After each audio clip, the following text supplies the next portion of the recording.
Hello students, मैं रुद्नेश राघव आज आपको मिला रहा हूँ अपने शिष्य सुभाष स्वामी से, जिसने रिटन क्वालिफाई करने के बाद अपना फ़ेज़ 2 भी पास कर लिया है। फ़ेज़ 2 का मतलब जिसमें आपका फ़िज़िकल होता है और फिज़िकल के बाद में आपका ग्रुप डिस्कशन होता है। थोड़ी बहुत चर्चा करेंगे और आपको थोड़ा बहुत इसके द्वारा ये भी पता चलेगा कि हमें तैयारी कैसे करनी चाहिए और किस सिलेबस में कैसे कैसे सिलेबस को हमें अपने आप को तैयार करना है, और हम जो तैयारी करते हैं उसमें हमें किस सब्जेक्ट पे कितना फोकस करना चाहिए, क्या रोल होता है, कितने घंटे हम पढ़ाई करते हैं। थोड़ी सी चर्चा करते हैं इस बारे में। तो ये है हमारा सुभाष स्वामी।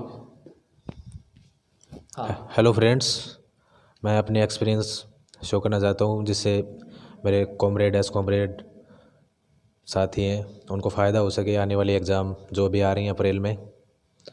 सबसे पहले मैं बताना चाहूँगा, फ़ेज़ 1 के लिए हमारे सर जो हमको शेड्यूल बना के दे रखा था, उन्होंने 8 घंटे का था लगभग, और अपने हिसाब से और कवर भी कर सकते हैं। थे 2-4 बच्चे जिन्होंने किया भी था, और हम सुबह उठते थे मतलब 4:30 तो सर आ जाते थे हमारे पास। तो फिर 4:30 से 5:30 तक वो कैब के लिए मतलब सिनोनिम्स एंटोनिम्स वगैरह थे, तो उनका रिवीजन करवाते थे सर। जैसे छोटी क्लासों में करवाते हैं ना, मतलब बोल के, उससे क्या है, बोल के सुनते हैं ना, तो उससे मीनिंग्स वगैरह में आसानी रहती है, क्योंकि वो के सबसे टफ पड़ती है। ग्रामर तो हर कोई कर लेता है। फिर उसके बाद फिज़िकल वगैरह करते थे, और फिर उसके बाद क्लासेज वगैरह होती थी। फ़ेज़ 1 में हमें पता ही है, जैसे 3 होती हैं एक्स ग्रुप के लिए, इंग्लिश, फिजिक्स और मैथ। इनमें से दो तो क्वालिफाइंग कर सकते हैं, और जैसे एक सब्जेक्ट जैसे मैथ या फिजिक्स होते हैं तो उसमें अपना लेवल हाई कर सकते हैं। जैसे तो जैसे कट ऑफ में और मेरिट में दिक्कत नहीं होगी उससे, जैसे अपना बेस अच्छा बना सकते हैं कोई एक सब्जेक्ट में। अच्छा, जैसे इस बार 43 गई थी। मतलब कहने का मतलब ये है, हमारा कोई सा एक सिलेबस, मतलब एक जो है सब्जेक्ट हमारा क्या होना चाहिए, बढ़िया होना चाहिए, जिससे कि आप अपने आप को थोड़ा सा जो मेरिट लगती है वहाँ तक आप अपने खुद को अप्रोच कर सकें। तो देखिए मेन चीज़ क्या रही, इंग्लिश की तो इनकी खास प्रॉब्लम छोड़ी नहीं मैंने, क्योंकि वोकैब इनको इतना सटीक तरीके से करा देता हूँ मैं वोकैब, और ग्रामर तो शायद इनको कोई समस्या रहती नहीं है। अच्छा, एक बात और बताओ सुभाष स्वामी, जब आप शुरू में मेरे पास थे तो आप लोग इंग्लिश में आपका क्या हिसाब था? इंग्लिश में लगभग हमें ना के बराबर, मतलब 10% भी जो एयरफोर्स में आता है उसका पता नहीं था। लेकिन बाद में सर ने हमें इंस्पायर किया कि बेटा कोई बड़ी बात नहीं है, कोई तीर मारने जितना काम नहीं है, आराम से आप कर सकते हो, बस मैं जैसे करा रहा हूँ वैसे करते रहिए। और मेन चीज़ एक और पूछना चाहूँगा, अभी आप जैसे जीडी को लेके आप डरे हुए थे बहुत ज़्यादा, सारे लड़के डरे हुए थे, लेकिन अभी देख रहा हूँ मैं सारे लड़के पास जा रहे हैं जीडी में, है ना। तो जीडी में जब आपने शुरुआत करी थी तो आप जीडी के नाम पे डर रहे थे, आपको लग रहा था सर कैसे हो पाएगा। जीडी में जो मैंने आपको तैयारी कराई जीडी की, ग्रामर तो वो कराई थी पूरी साल से साल, लेकिन जो मैंने आपको जीडी की तैयारी कराई थी, इसमें आपको सबसे बढ़िया बात क्या लगी? जब मैं आपको मतलब कम्युनिकेशन करना सिखाता था तो सबसे बढ़िया आपको बात क्या लगी थी इसमें? शुरू में हम जब मतलब जीडी के लिए आए थे तो इंट्रोडक्शन भी ठीक से नहीं दे पाते थे, उसमें भी हेजिटेट होते थे, भाई अगला वर्ड क्या बोले, कैसे बोले, मतलब। लेकिन सर ने हमें जीडी के लिए खुल के, मतलब हमारे साथ जीडी करते तो एक जगह बैठा के नहीं करते थे। ज़्यादा टाइम जैसे ग्राउंड में घुमा लिया, इधर गार्डन है, गार्डन में घुमा के बात कर रहे थे, जैसे किसी भी टॉपिक फिक्स नहीं होता था। जैसे कोई चेयर है, पेड़ है, उस पर बोलो बेटा, जो भी आ रहा है मन में। बीच में ज़रूरी नहीं है कि स्टार्टिंग में प्रॉपर इंग्लिश बोलना आसान नहीं होता, क्योंकि हिंदी मीडियम के बच्चे होते हैं, ज़्यादातर गाँव से बिलोंग करते हैं। तो सर ने ये भी बोल रखा था, कोई मीनिंग नहीं आए तो उसको हिंदी में बोल सकते हैं आप, बस हेजिटेशन नहीं रखना है। मतलब मैंने इनको एक ही चीज़ बताई थी, आप बस मेरे साथ, मैं इनको शाम को लेके घूमता था, लड़कों को ग्रुप बना के इनको मैं साथ में लेके घूमता था, जैसे 20 लड़कों को या 15 लड़कों को साथ लेके घूमता था। तो इनसे एक ही बात कहता था, इंग्लिश में बात करो आप मेरे से। तो ये कभी कभी क्या करते, जैसे मैं कभी कभी इनसे पूछता था, mister Jaisingh what is this and what do you want to say about of this, तो ये बोल देते थे सर दिस इज़ मूंगफली। तो मैं इनको कभी भी हतोत्साहित नहीं करता था। ये अगर इन्होंने कहा दिस इज़ मिट्टी तो कोई प्रॉब्लम नहीं होती थी। क्यों? क्योंकि जो हम जीडी करना चाहते हैं, ग्रुप डिस्कशन करना चाहते हैं, उसके लिए हमें सबसे पहले अपने आप को मेंटल प्रिपेयर करना होता है। जो हमारा मेंटल टेम्परामेंट होता है, सबसे पहले उसको हमें मजबूत करना होता है। और वो मजबूत कब होगा? वो मजबूत तब होगा जब सामने वाला हमारे अंदर कमी निकालने वाला ना हो, कोई केवल हमें ये बताए कि हाँ आप बहुत अच्छा कर रहे हो इंग्लिश स्पीकिंग में। मैं सबसे ज़्यादा आपको इस बात पे गौर दे मतलब फोकस करता था कि नहीं कि आप जो भी बोल रहे हो सही बोल रहे हो। Yes sir. अगर ये हिंदी का शब्द बोल रहे हैं ना कुछ भी, तो मैंने कभी इनसे ये नहीं कहा कि आप गलत बोल रहे हो ऐसे बोलो, नहीं, हिंदी यूज़ करो, डट के यूज़ करो, लेकिन कैसे भी करो कुछ भी करो बोलो आप। सबसे मेन चीज़ क्या है, पहले 7 डेज़ आप जब भी जीडी की तैयारी कर रहे हो, पहले 7 डेज़ में सिर्फ और सिर्फ आपको करना क्या है, एक सबसे पहले एक कम्युनिकेशन के लिए एक इन्वायरमेंट बनाओ, माहौल बनाओ, एम्बियंस बनाओ। उससे होता क्या है, आप अपने विचारों को ना बस हिंदी बोलना बंद कर दो। हिंदी बोलने का मतलब है ज़्यादातर हमें इंग्लिश के वर्डों का यूज़ करना है। भाई नॉर्मली हम बोल सकते हैं this is a chair, this is a cat और something, then after only 7 days you will feel something better. आप 7 डेज़ के बाद में कुछ ना कुछ अच्छा महसूस करोगे। You know why? Because you have got an experience to speaking something. कुछ ना कुछ आपको बोलने का एक एक्सपीरियंस मिल जाता है, तो उससे आपको एक बहुत बड़ा फ़ायदा मिलता है। खैर बात यह है कि आपको जो फिज़िक्स है, जैसा कि फ़िज़िक्स अपने आप में एक बहुत लेंथी सब्जेक्ट है, अपने आप में बहुत लेंथी विषय है, और लड़के खासकर इंग्लिश और फिज़िक्स से डरते हैं, क्योंकि मैथ्स तो सभी पढ़ते आते हैं शुरू से, मोस्ट ऑफ लड़के मैथ्स कर लेते हैं। फिजिक्स को करने का क्या आपका मतलब, आप क्या कहेंगे कि स्टूडेंट को फिजिक्स कैसे कवर करना चाहिए? देखिए मैं इंग्लिश का टीचर हूँ, वो बात ठीक है, लेकिन फिजिक्स को मैं इस वजह से प्रायोरिटी दे रहा हूँ बिकॉज ऑफ फिजिक्स अपने आप में सबसे लेंथी सब्जेक्ट है ना। सब्जेक्ट अपने आप में सबसे ज़्यादा लेंथी फिजिक्स है। फिजिक्स को कैसे लड़कों को कवर करना चाहिए बेटा? फिजिक्स में एयरफोर्स के जो टॉपिक्स होते हैं वो फिक्स होते हैं लगभग। हाँ। उसमें लगभग 60% 11th का और 12th का होता है 40%। हाँ। तो जो टॉपिक फिक्स होते हैं उनके मतलब जितनी भी नॉलेज है, मतलब 11th की गाइड से, 12th की गाइड से, या फिर लूसेंट वगैरह आती है जिनमें आता है, कुछ एरर होती हैं लेकिन ठीक होता है वो।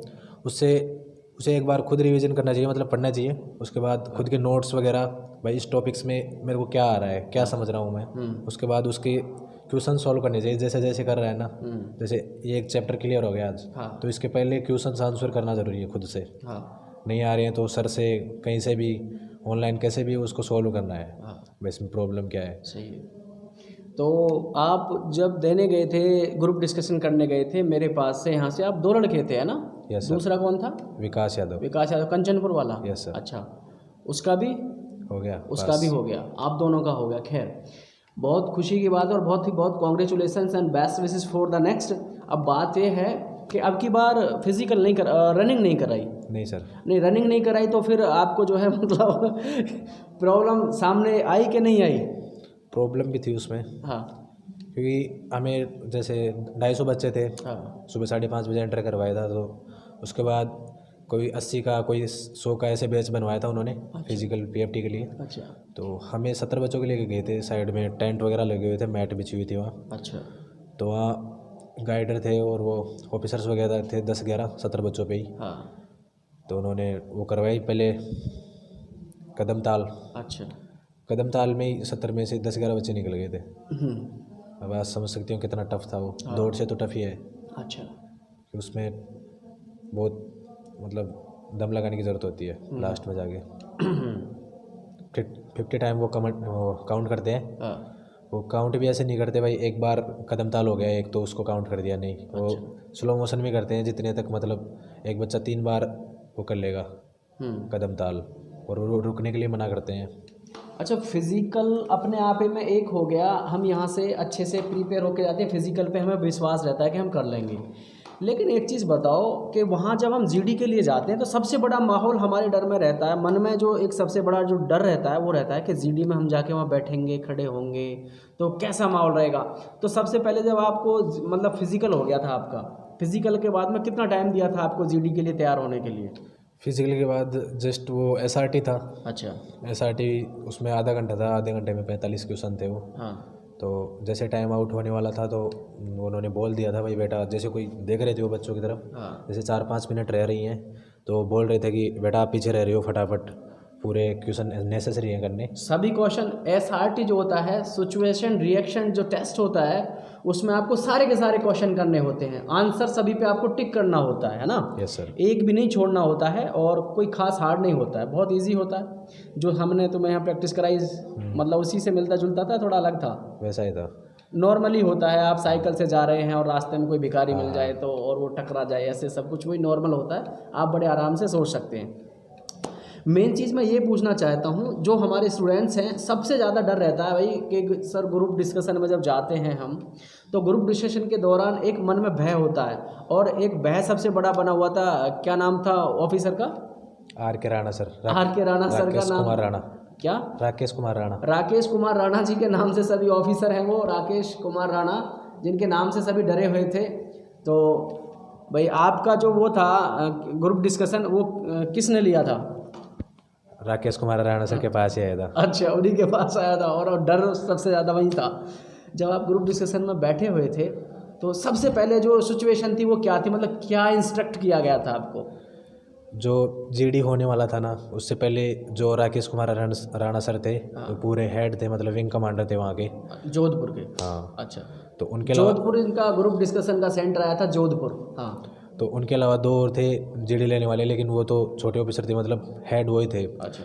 तो वो पूरे कॉन्फ्रेंस हॉल को, जो जीडी से आउट हो गए, मतलब पीएफटी से आउट हो गए थे ना, हाँ।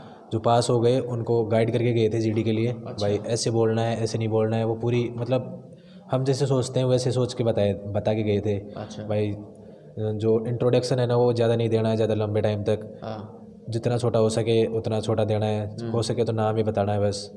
टॉपिक के बारे में ज़्यादा से ज़्यादा बोलना है, और टॉपिक के बारे में ऐसे न्यूज़ वगैरह ये नहीं बतानी है, क्योंकि मैं न्यूज़ सुनने के लिए नहीं बैठा हूँ। अच्छा, ऐसा बोलते थे। हाँ, जो अच्छा।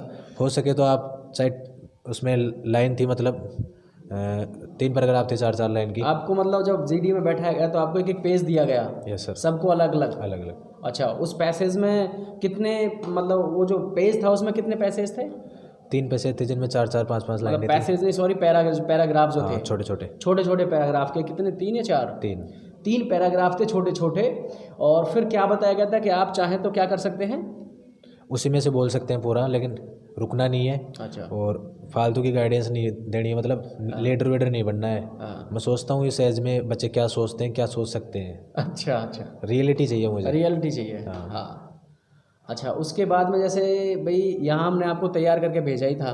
Yes sir. मैं आपको दिन रात बस एक ही बात कहता था, वहाँ डरना नहीं है। वो बात काम आई कि नहीं है? Yes sir. काम आई ना? डरना नहीं है हमको, सबसे मेन चीज़ ये है जीडी में। मैं डर रहा था, लेकिन कंट्रोल कर रहा था खुद को, भाई 5 मिनट की बात है। अच्छा। और एक चीज़ और बताना है सभी व्यूवर्स को, जो ग्रुप डिस्कशन होता है वो क्या मिनट का होता है? ईमानदारी से एक आदमी के हिस्से में क्या मिनट आती है? जो बच्चे डरते हैं, क्या मिनट आते हैं एक आदमी के हिस्से में? वैसे जो 2 अलग ले रहे थे ना, वो तो लगभग इतने 20 मिनट के लगभग ले रहे थे, लेकिन सभी का। हाँ, लेकिन वो आर के राणा सर थे ना, उन्होंने हमारा लिया था 45 से 50 मिनट के बीच। अच्छा। क्योंकि उन्होंने 2 ही बैच लिए थे 10 में से। तो बेटा आपको जानकारी के लिए बता दूं, जब जीडी के लिए आपको बैठाया जाता था, सेमी सर्कल बनाया जाता है, उसमें 15 लड़कों का एक ग्रुप होता है, और उस ग्रुप में जब आप बैठे हुए होते हैं तो उस समय पे आपको एक पैसेज दिया जाता है, सॉरी एक पेज दिया जाता है। उस पेज में पैराग्राफ्स होते हैं थोड़े बहुत, 2 या 3 जो भी हो सकते हैं, और उसमें जो टॉपिक होता है उसका नाम मेंशन नहीं होता है कि ये टॉपिक किस से कहाँ से लिया गया, इसका टॉपिक का थीम क्या है। वो आपको खुद को सोचना होता है कि इसका थीम हो क्या सकता है। यस और नो? Yes sir. और वो थीम होने के बाद में, उसको पता करने के बाद में, आप उसको टाइटल को मेंशन करते हैं किसमें? अपने ग्रुप डिस्कशन में। जो ग्रुप डिस्कशन की आप लाइन बोलते हैं उसमें आपको टाइटल में बताना होता है कि this the topic which is given us is social networking, और एनी ऐसा जो भी दिया हुआ होता है। और मेन चीज़, जब ग्रुप डिस्कशन आपका चल रहा था तो कुछ ऐसे भी लड़के होंगे जो बोले ही नहीं, या क्या सिचुएशन थी उस समय की जब ग्रुप डिस्कशन चल रहा था? वो सिचुएशन क्या थी? 5 मिनट दिए उन्होंने। अच्छा। तो जैसे टाइम आउट हुआ तो उन्होंने कह दिया कि टाइम स्टार्ट। हाँ। तो जैसे ऐसे बैठा के रखते हैं वो। हाँ। सेमी सर्कल में, तो जैसे चेस्ट नंबर वाइज जैसे रहते हैं, तो स्टार्ट वो बोलते हैं स्टार्ट, तो उसको बोलना होता है चेस्ट नंबर जैसे। अच्छा। स्टार्टिंग में होता है उसको। हाँ। तो फिर वो इंट्रोडक्शन। हाँ। और जो टॉपिक के बारे में बोलना होता है 2 मिनट। अच्छा। तो 2 मिनट बोल रहे थे सब। जैसे कोई लड़का ठीक बोल रहा है तो उसको 2 मिनट होते ही स्टॉप कर दिया था। जो मतलब ज़्यादा बोलने की कोशिश करता था उसे कह देते थे स्टॉप। अच्छा। हाँ, और जो नहीं बोल पा रहा था, नहीं, ये ठीक भी है, क्योंकि एक बच्चा ज़्यादा समय लेगा तो और बच्चों का कहीं ना कहीं अहित होगा, उसमें टाइमिंग जो है शॉर्टेज पड़ जाएगी। आगे जैसे कोई बच्चा नहीं बोल पा रहा है तो बोल रहे थे नेक्स्ट। अच्छा। तो फिर ऐसे ही मैं सेंटर में बैठा था, 8 बच्चे एक साइड थे, 6 एक साइड थे, मैं सेंटर में बैठा था, तो मेरा नंबर आया तो फिर मैंने बोला। फिर जैसे ही एक बार नंबर आ गया सबका, तो फिर उन्होंने बोला कि जीडी स्टार्ट, मतलब anyone can speak. Then 1 by 1 मतलब सब बोलने लग गए। उस टाइम होता है कि सभी 4-5 बंदे एक साथ बोलते हैं, लेकिन उस टाइम बोलना होता है, रुकना नहीं होता, रुक गया वो रुक गया। वो बोलते रहेगा तो फिर वो दूसरे अपने आप चुप हो जाएंगे। अच्छा अच्छा अच्छा। ये होता है फिर। यानी कि जैसे ही स्टार्ट कहा तो जिसको याद आ रहा है कुछ भी वो बोलेगा, और वो अगर बीच में रुक गया तो और तो दूसरा कोई ना कोई बोलना स्टार्ट कर देगा। हाँ, तो फिर ऐसे 5-7 मिनट चला। हाँ तो फिर उन्होंने कहा भाई आप जीडी कर रहे हो क्या ऐसे? हाँ। जीडी का मतलब होता है जैसे, फिर उन्होंने कहा भाई आप जीडी नहीं कर रहे हो ऐसे। मेरे से इधर वालों को अनफेवर में कर दिया उसके, अच्छा। और बाकी जो बचे उनको फेवर में कर दिया। हाँ, एक प्रकार से उसको डिबेट बना दिया। हाँ, डिबेट बना दिया। देखो बेटा, डिबेट में और ग्रुप डिस्कशन में अंतर होता है। ग्रुप डिस्कशन में केवल क्या होता है, अपने ओपिनियंस आपको रखने होते हैं, जबकि डिबेट में क्या होता है, आपस में भिड़ जाना होता है। जैसे इन्होंने कहा सोशल नेटवर्किंग जो एक बहुत अच्छी चीज़ है, तो वो कहेगा नहीं नहीं बेकार है, जो मानसिक जो हमारी स्ट्रेस होती है उसको बढ़ाता है, तो उसमें आपका डिबेट हो जाता है वो। अच्छा, आपको डिबेट पे ले आए वो। हाँ, अच्छा। तो फिर उन्होंने बोला कि एनीवन मतलब फेवर में बोलेगा एक, फिर आप अनफेवर वाले उसका रिप्लाई देंगे। ये नहीं कि अलग ही बोल रहे हैं। तो फिर ऐसे चल रहा था। तो फिर मैंने ही बोला था। तो मैंने 2-3 लाइन उसमें से बोल दी। पैराग्राफ की याद थी मुझे। भाई आई साइट के लिए ख़राब रहता है, क्योंकि मैं अनफेवर में था। अच्छा, तो फिर टॉपिक क्या था? Social networking. सोशल नेटवर्किंग ही टॉपिक था। अच्छा।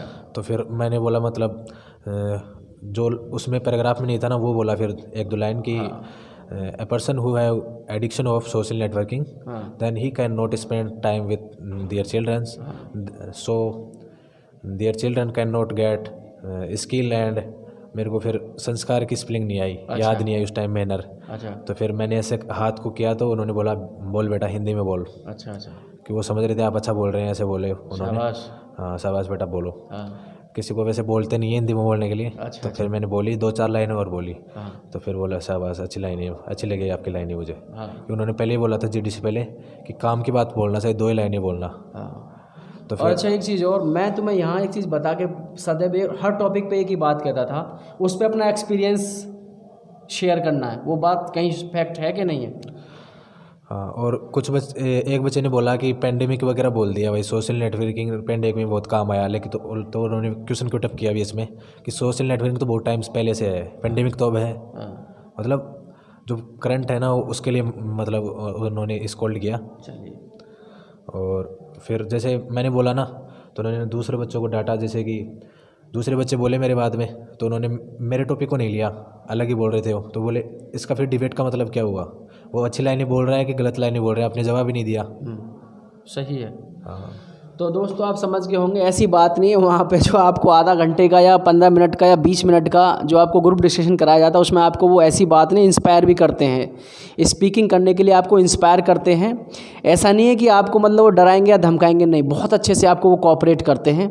और बाकी अब इंतज़ार रहेगा इनका मेरिट का, और बाकी अभी और स्टूडेंट्स हैं उनका जो होगा PFT होगा और फेज़ 2 होगा, उनके बाद में उनसे मिल लेंगे। ठीक है, थैंक यू। और हमारी वीडियो को अगर आपको मज़ा आए तो लाइक करना है। ठीक है, लो क्या कहना चाहते हैं? Thank you my dear friends, I think that you will be lucky and get air force and my age comrade. Thank you so much. Subscribe and like my sir's account and channel. Thank you so much. Okay, thank you.